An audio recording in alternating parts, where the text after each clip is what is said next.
এই কেকটা আমি বানিয়েছিলাম একটা নিউবর্ন বেবির জন্য।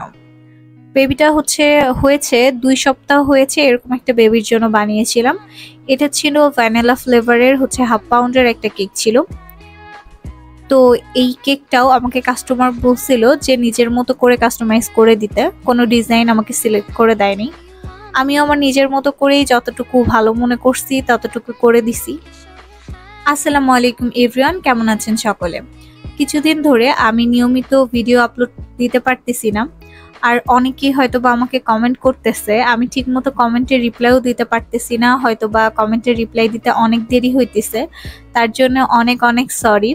আর যারা আমাকে অনেক অনেক ভালোবাসা দিতেছেন অ্যান্ড আমাকে সাপোর্ট করতেছেন, তাদেরকে অনেক অসংখ্য ধন্যবাদ।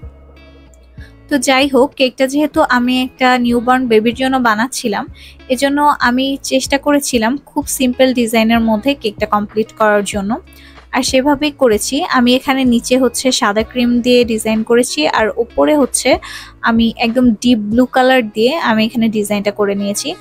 আর নিচে একটা বর্ডার দিয়ে নিয়েছিলাম, সেটাও একদম ডিপ ব্লু কালার দিয়ে। আমি একটা স্মল সাইজের একটা নজলস দিয়ে আমি জাস্ট একটু ডিজাইন করে দিয়েছিলাম।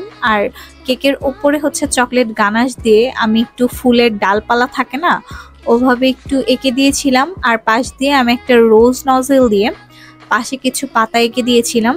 আর ওপর দিয়ে আমি কিছু গোল্ডেন কালারের সুগার বল আর কিছু হোয়াইট সুগার বল দিয়ে ডেকোরেশন করে দিয়েছিলাম, আর পাশে লিখে দিয়েছিলাম নিউবর্ন বেবি। তো এভাবে করেই সিম্পলের মধ্যে আমি কেকটা ডিজাইন করেছিলাম। তো কেকটা কেমন হয়েছে দেখতে এটা অবশ্যই জানাবেন।